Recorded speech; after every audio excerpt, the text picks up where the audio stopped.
প্রিয় শিক্ষার্থীবৃন্দ, আসসালামু আলাইকুম। পল্লবী মহিলা ডিগ্রি কলেজ আয়োজিত অনলাইন ক্লাসে তোমাদের সকলকে জানাই আমার শুভেচ্ছা। আমরা আজকে সমাজবিজ্ঞান দ্বিতীয় পত্র নিয়ে আলোচনা করব। আমরা সমাজবিজ্ঞান দ্বিতীয় পত্র অধ্যায় 3 অর্থাৎ তৃতীয় অধ্যায় নিয়ে আমরা আলোচনা করব। তোমাদের নিশ্চয়ই সকলের মনে আছে যে আমরা গত ক্লাসে তৃতীয় অধ্যায় পড়ানো শুরু করেছিলাম। আচ্ছা, আমরা তোমাদের মনে আছে যে এই তৃতীয় অধ্যায়টির নাম কি, শিরোনাম কি? তৃতীয় অধ্যায়টি হচ্ছে প্রত্নতত্ত্বের ভিত্তিতে বাংলাদেশের সমাজ আর সভ্যতা, তাই না? প্রত্নতত্ত্বের ভিত্তিতে বাংলাদেশের সমাজ ও সভ্যতা।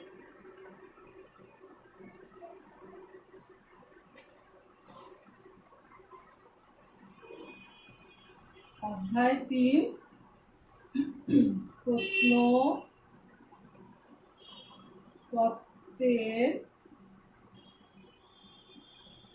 ভিত্তিতে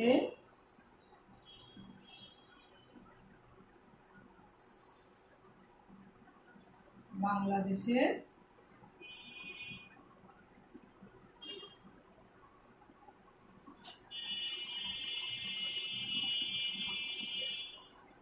সমাজ ও সভ্যতা। অধ্যায় 3, তাই না? তৃতীয় অধ্যায়।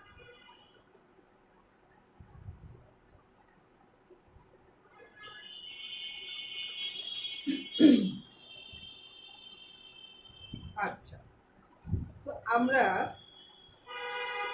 এই প্রত্নতত্ত্ব অর্থাৎ তৃতীয় অধ্যায়ে যে বিষয়টা আলোচনা করেছিলাম যে প্রত্নতত্ত্ব বলতে আমরা কি বুঝি, তারপরে বিভিন্ন যুগ সম্পর্কে কিন্তু আমরা সেদিন আলোচনা করেছিলাম, তাই না? তোমাদের নিশ্চয়ই সকলের মনে আছে যে আমরা সেদিন কি যে প্রস্তর যুগ, তাই না, সেদিন আমরা আলোচনা করেছিলাম।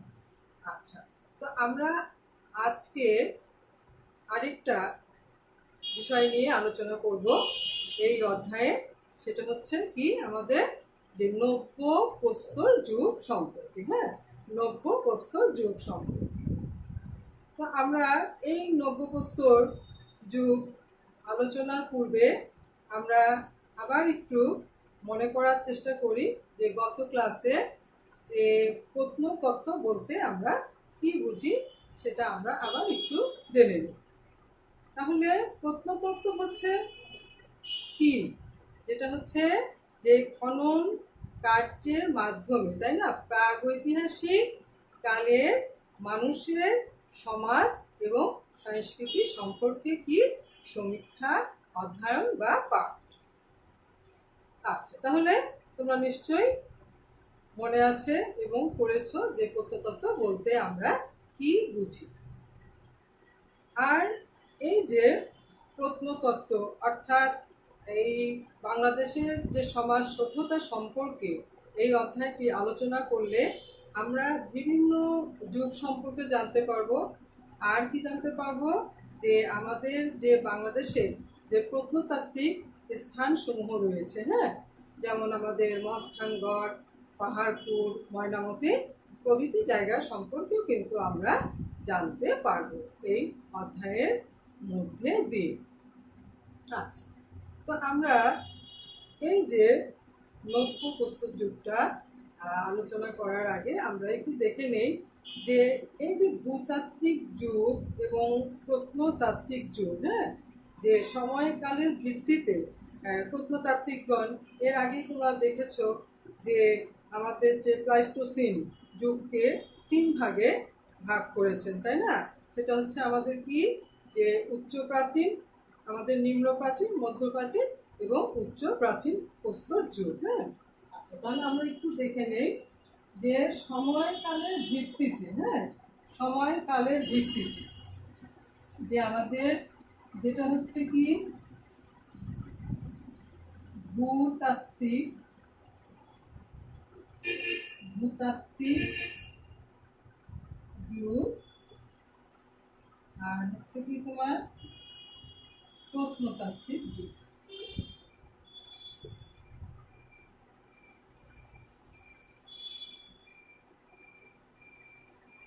আচ্ছা, তাহলে আমাদের এক হচ্ছে প্লাইস্টোসিন, যেখানে আমরা কি দেখেছি যে আমাদের নিম্ন প্রাচীন,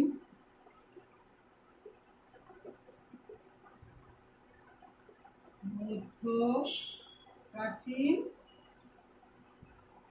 আর হচ্ছে কি উচ্চ প্রাচীন প্রস্তর যুগ।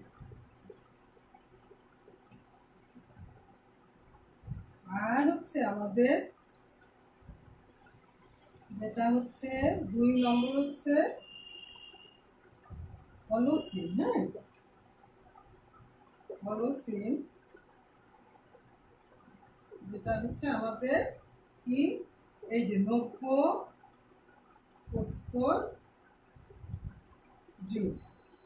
আর হচ্ছে কি এরই মধ্যে আসছে তামা, ব্রোঞ্জ, আর হচ্ছে লৌহ যুগ।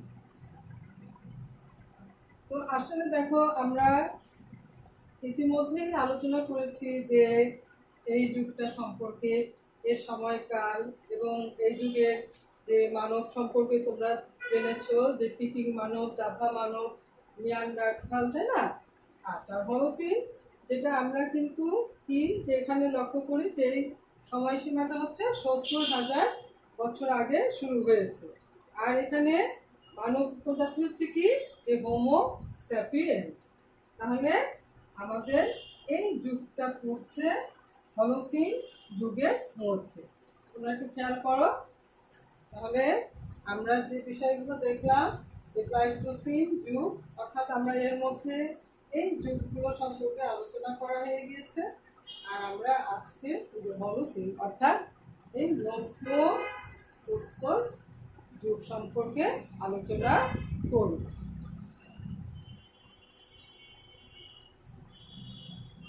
তাহলে দেখো, এখন আমি এটা মুছে দিই যে আমরা আমাদের আজকের আলোচনা হচ্ছে নব্য প্রস্তর।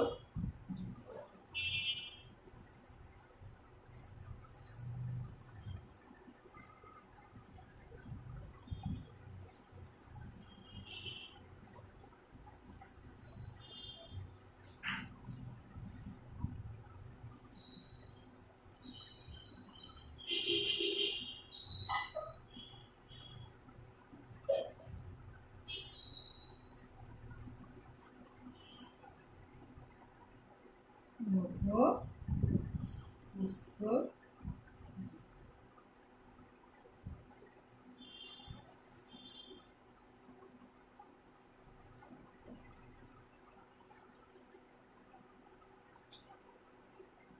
আচ্ছা, এখন আমরা এই যে নব্য প্রস্তর যুগটা, হ্যাঁ, এই যুগটাকে নবপলীয় বিপ্লব নামে আখ্যায়িত করেছে অস্ট্রেলিয়ান আমাদের গর্ডন চাইল্ড। হ্যাঁ, তো উনি এই যে নব্য প্রস্তর যুগটাকে বিপ্লব অর্থাৎ নবপলীয় বিপ্লব নামে আখ্যায়িত করেছে। তার কারণই হচ্ছে যে এই নব্য প্রস্তর যুগটা এমন এক ক্রান্তিকালীন পর্যায়ে যেখানে মানুষ কৃষিকাজ এবং পশুপালনকে তার আয়ত্তে আনতে সক্ষম হয়েছিল, এবং এই যুগে এসে মানুষ কৃষিকাজে বড় ধরনের সফলতা অর্জন করে এবং কৃষিক্ষেত্রে একটা বৈপ্লবিক পরিবর্তন আসে।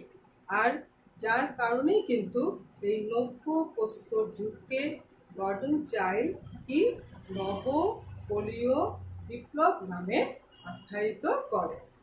আচ্ছা, তাহলে দেখো যে স্বাভাবিকভাবে যেহেতু আমাদের যে জীবনের হ্যাঁ যে আর্থ সামাজিক যে পটভূমিতে যে পরিবর্তনটা আসে সেটা কিন্তু প্রথমেই কিন্তু আসে কৃষির মাধ্যমে। হ্যাঁ, আচ্ছা, এখন এই নব্যপ্রস্তর যুগটা প্রত্নতত্ত্ববিদ এবং ইতিহাসবিদদের মতে সব জায়গায় কিন্তু একই সময় কিন্তু ঘটেনি। হ্যাঁ, তো আনুমানিক খ্রিস্টপূর্ব ৮,০০০ থেকে ৩৫০০ অব্দের মধ্যে প্রথম হচ্ছে আমাদের মধ্যপ্রাচ্যে, এইভাবে তোমার হচ্ছে ভূমধ্যসাগরীয় অঞ্চলে, এবং ২৫০০ অব্দে আমাদের ব্রিটেনে এই নব্য প্রস্তর যুগের সূচনা হয়। তাহলে এই যে নব্য প্রস্তর যুগ, এই যুগে যে আমরা যে আর্থ সামাজিক যে সফলতা আমরা লক্ষ্য করি, অর্থাৎ এই যুগে কিন্তু অনেকগুলো গুরুত্বপূর্ণ বৈশিষ্ট্য রয়েছে, যেটা আজকে আমরা আমাদের আলোচনার মধ্যে দিয়ে তুলে ধরার চেষ্টা করব। হ্যাঁ, আচ্ছা, তো এই হলসিন যুগের আমাদের যে খ্রিস্টপূর্ব ৩,৫০০ হ্যাঁ অব্দ পর্যন্ত নব্যপ্রস্তর যুগটা সময়সীমা ছিল। তা আমরা এবার দেখে নিব যে এই নব্যপ্রস্তর যুগের বৈশিষ্ট্যগুলো কি কি। তো আমরা প্রথমেই নব্যপ্রস্তর যুগের যে অন্যতম গুরুত্বপূর্ণ যে বৈশিষ্ট্যটা হচ্ছে যে কৃষির সূত্র। তাহলে ১ নম্বর পয়েন্ট আমাদের আমরা আলোচনা করব কৃষি। হ্যাঁ, কৃষি সূত্র। ২ আমাদের স্থায়ী জীবন। ৩ পশু পালন। ৪ হচ্ছে আমাদের বাসস্থান। তাহলে আমরা প্রথমত যে এই কৃষি অর্থাৎ কৃষির সূত্রপাতটা কিভাবে হয়েছে। আমরা জানি যে আমাদের যখন প্রাচীন প্রস্তর যুগ পর্যায়গুলো যখন পার হয়ে যখন আমরা উচ্চ প্রাচীন প্রস্তর যুগে এসে পৌঁছাই, তারপর পরই কিন্তু আমাদের যে মধ্যপ্রস্তর যুগের পরবর্তী পর্যায় থেকেই কিন্তু আমাদের নব্যপ্রস্তর যুগের কিন্তু সূচনা হতে থাকে। তা আমরা স্বাভাবিকভাবে জানি যে সেই সময় পুরুষেরা শিকারের কাজে ব্যস্ত থাকতো এবং মহিলারা কিন্তু জ্বালানি এবং ফলমূল সংগ্রহ করত।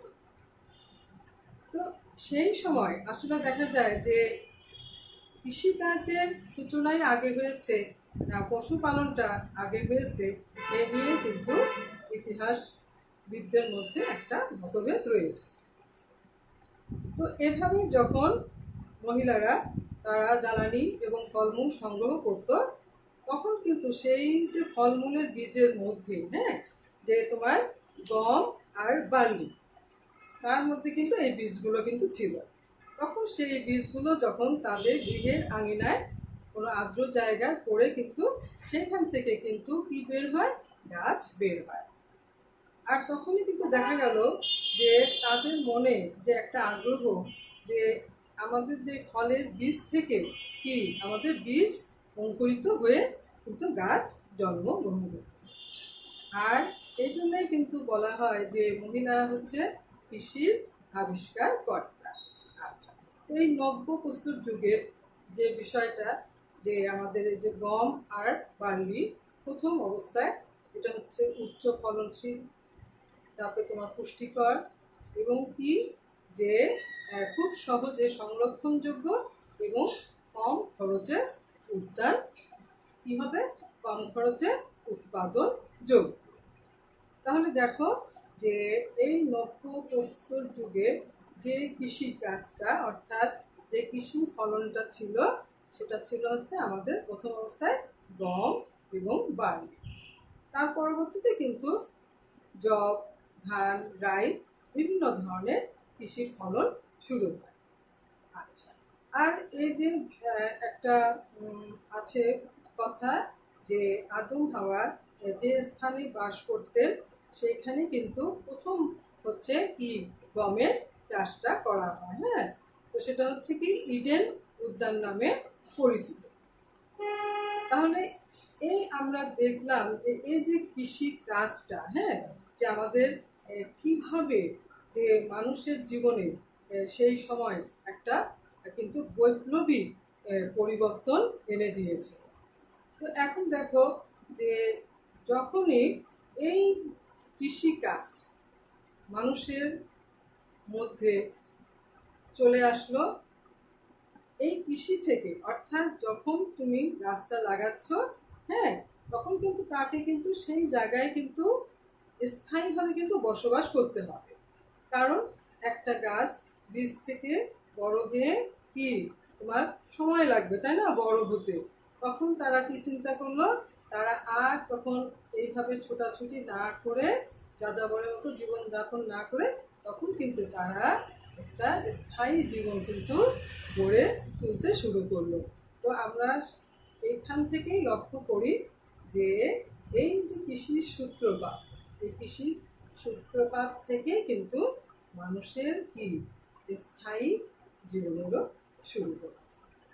তখন মানুষ সেখানে স্থায়ীভাবে তারা পরিবার গঠন করলো এবং এই যুগে আমরা আসবো এই সময় কিন্তু পরিবারও গঠিত হয়। আচ্ছা, তাহলে এটা ছিল আমাদের যে এই যে কৃষিকাজটা, হ্যাঁ, কৃষির সূত্রপাত। তাহলে নব্য প্রস্তর যুগের যে যে বৈপ্লবিক যে পরিবর্তনটা সাধিত হয়েছিল তার মধ্যে গুরুত্বপূর্ণ দুইটা বৈশিষ্ট্যই হচ্ছে কিন্তু কৃষি এবং পশুপালন। আচ্ছা, তাহলে আর এর পাশাপাশি যেহেতু কৃষির সাথে স্থায়ী জীবনটা সম্পর্কিত সেজন্য আমরা সেটা আলোচনা করব। এখন হচ্ছে যে পশুপালন।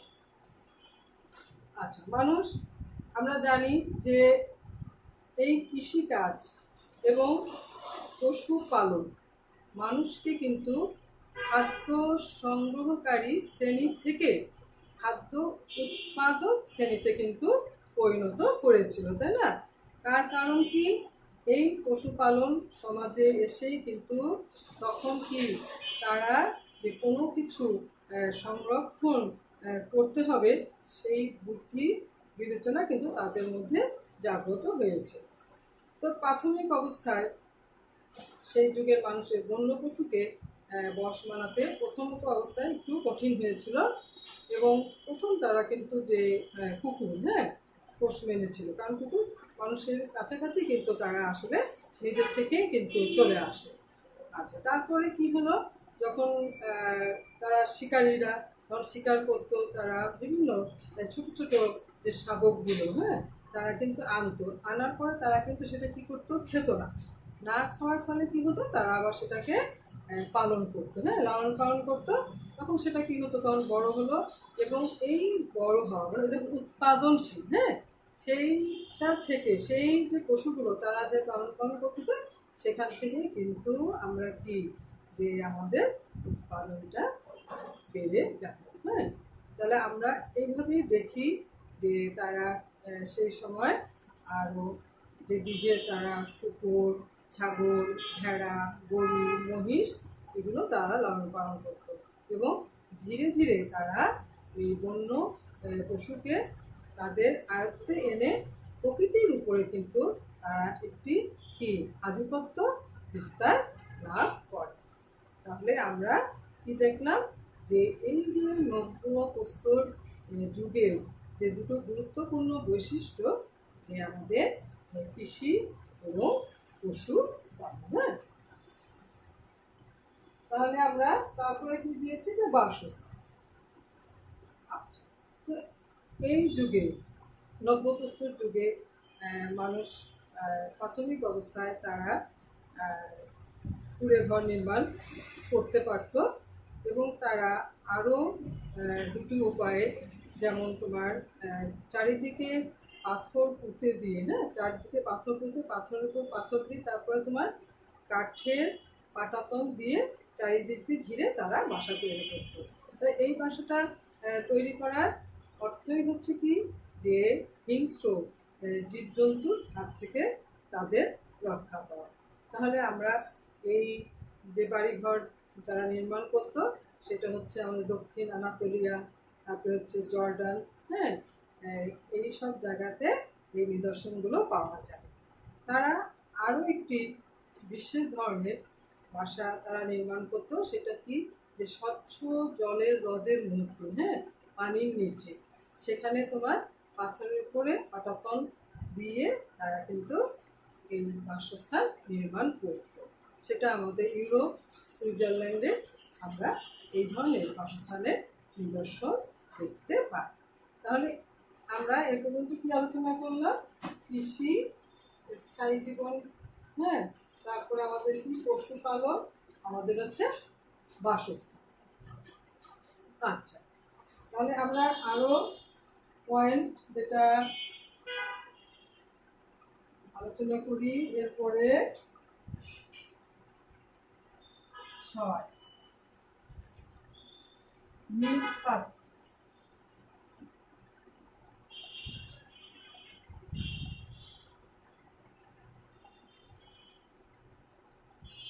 আমরা যে সংগঠন, মানে সামাজিক সংগঠন,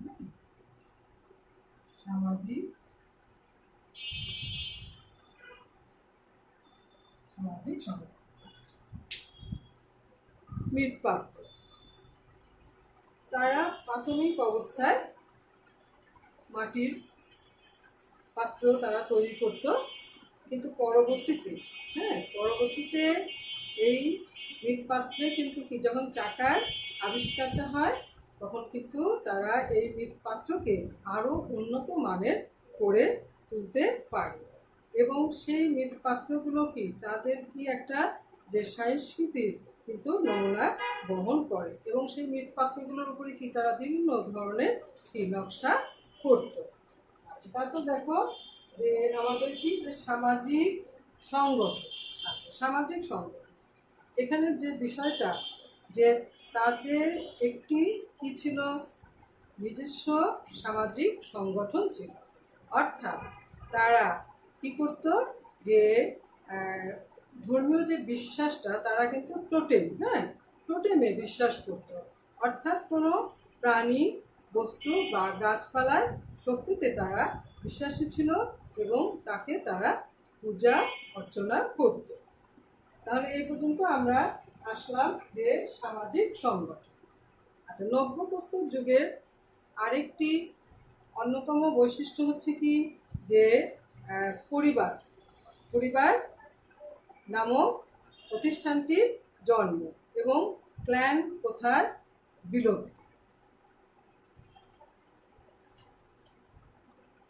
তাহলে আমরা এই পয়েন্টগুলো এখন মুছে দেই।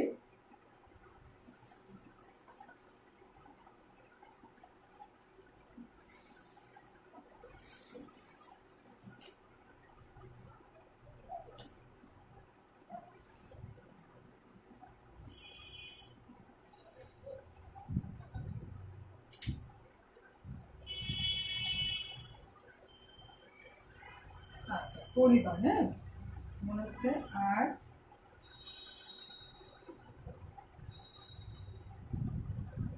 ক্ল্যান প্রথার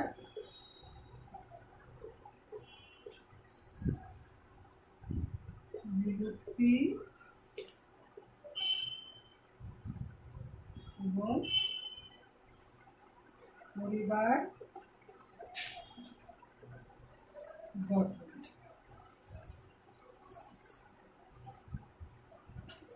নয় হচ্ছে আগুন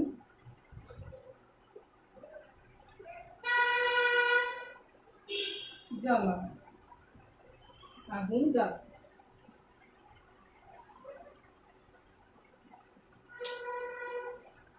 এখানে যেটা আমরা লক্ষ্য করছি যে ক্ল্যান কোথায়, অর্থাৎ প্রাথমিক অবস্থায় তখন তো তারা হচ্ছে কি যে গোত্র, হ্যাঁ, গোত্রের মধ্যে তারা কিন্তু বসবাস করত। কিন্তু যে যখন তারা আমাদের কিছুটা আধুনিক মনস্ক হয়ে উঠছে, তখন সে সময় আমরা কি লক্ষ্য করি যে এই ক্ল্যান প্রথাটার হচ্ছে বিলুপ্তি ঘটে এবং তারা একটি কি স্থায়ী পরিবার গঠন করে, হ্যাঁ, অর্থাৎ সেখানে হাজব্যান্ড ওয়াইফ এবং সন্তান সন্ততি নিয়ে বসবাস করতে শুরু করে। এবং এমনও লক্ষ্য করা গিয়েছে যে সেই যুগে যে কোনো তরুণ যুবক সে হচ্ছে বিবাহের মাধ্যমে কি অন্যত্র যেও কিন্তু বসবাসটা শুরু করে। তারপরে আমাদের কি যে আগুন জ্বালা, তো আমরা প্রথমেই দেখেছি যে প্রস্তর যুগেও পাথরে পাথর ঘষে তারা কিন্তু আগুন জ্বালাতো, তাই না? কিন্তু পরবর্তীতে এই আগুনে, হ্যাঁ, আগুন জ্বালানোতে চকমকি পাথর ঘষে কিন্তু তারা হচ্ছে কি আগুন জ্বালানোটা কাজ শুরু করে। আর আগুন জ্বালানোর একটা মনে করো যে বৈপ্লবিক পরিবর্তন, তাই না, যে বিশাল কিন্তু একটা পরিবর্তন এসে যায় আর্থসামাজিক ক্ষেত্রে। তার কারণ কি যে সেই সময় এই আগুন জ্বালানোর মাধ্যম দিয়ে তখন মানুষ তাদের যে খাদ্য, যেটাকে তোমরা হচ্ছে কি যে তখন মাংস, তারা কাঁচা মাংস খেত, সেটাকে তারা কিন্তু তখন কি রন্ধন, তাই না, পুড়িয়ে তখন কিন্তু তারা খেত। এবং এই আগুনটা তারা কিন্তু যখন জ্বালানো শিখলো, তারা তারা কী করলো, শীতকে তারা নিবারণ করতে পারলো এবং তারা হিংস্র জীবজন্তু থেকেও কিন্তু নিজেদেরকে কিন্তু কী করতে পারলো, সেভ করতে পারলো, তাই না? তাহলে আমরা এই যে লক্ষ্য করলাম যে আগুন জ্বালানো, তাহলে আমরা যে বিষয়টা লক্ষ্য করি যে আগুনের ব্যবহারের কারণে মানুষের দৈহিক পরিবর্তন এবং তাদের কি জীবনের পরিবর্তনটা আসে, হ্যাঁ। আচ্ছা, এরপরে যে পয়েন্টটা, অর্থাৎ নবপ্রস্তর যুগের যে বৈশিষ্ট্যটা হচ্ছে কি যে ধর্মীয় জীবন।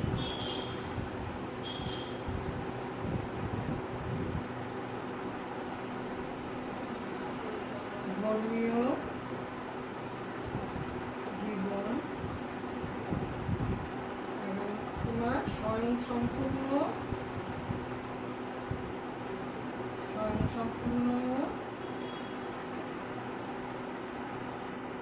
অর্থনীতি।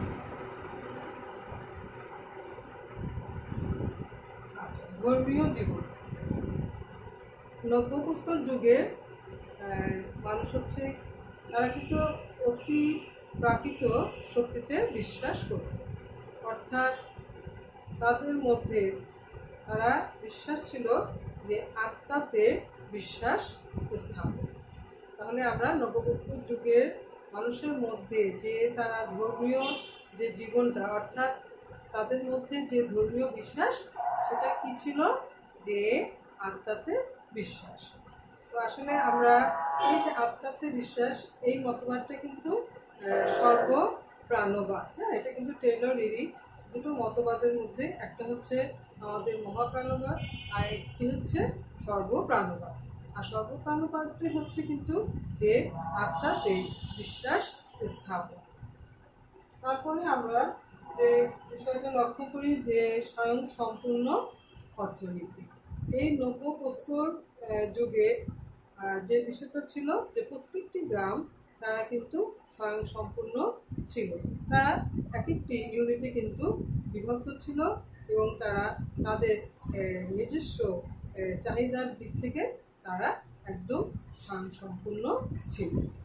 তাহলে আমরা এই পর্যন্ত যে বিষয়গুলো লক্ষ্য করলাম যে 11টা পয়েন্ট, তারপরে আমরা আরও কয়েকটি বিষয়, যেটা হচ্ছে কি যে আমাদের নব্যপ্রস্তর যুগে যে ব্যক্তি মালিকানার উদ্ভব, হ্যাঁ, ব্যক্তি মালিকানার উদ্ভব।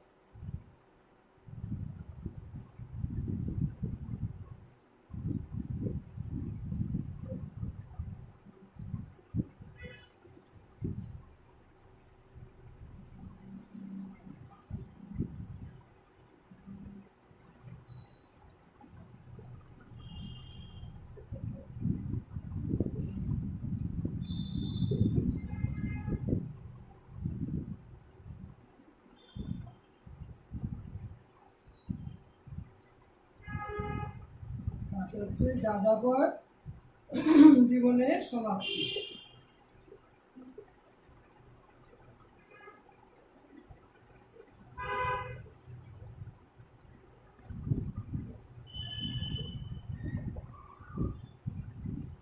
স্বাভাবিকভাবেই আমরা যে বিষয়টা লক্ষ্য করি যে যেহেতু কৃষি জমি, কৃষির ফলনের সাথে সাথেই কিন্তু আমাদের কি আসে, ব্যক্তি মালিকানার ধারণাটা কিন্তু চলে আসে, তাই না?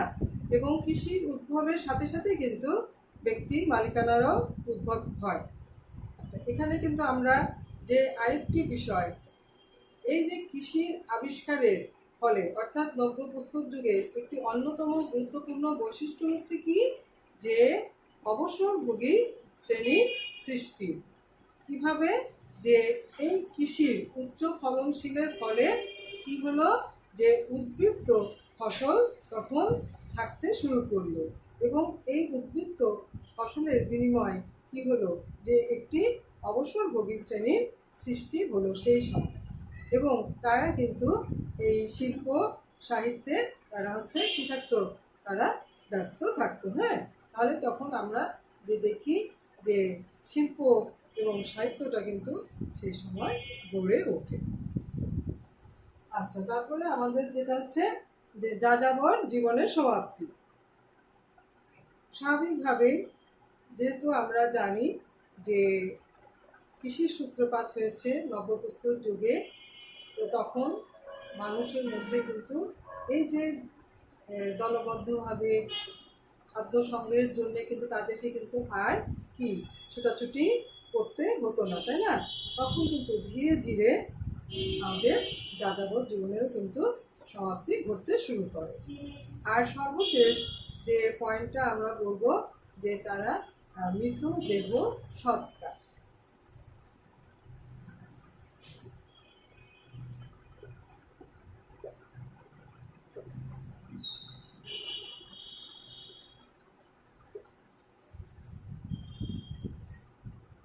নব্যপ্রস্তর যুগের আরেকটি অন্যতম বৈশিষ্ট্য হচ্ছে যে তারা কিন্তু যখন মৃত ব্যক্তিকে তারা কবর দিত, মৃতদেহ তারা সৎকার করত।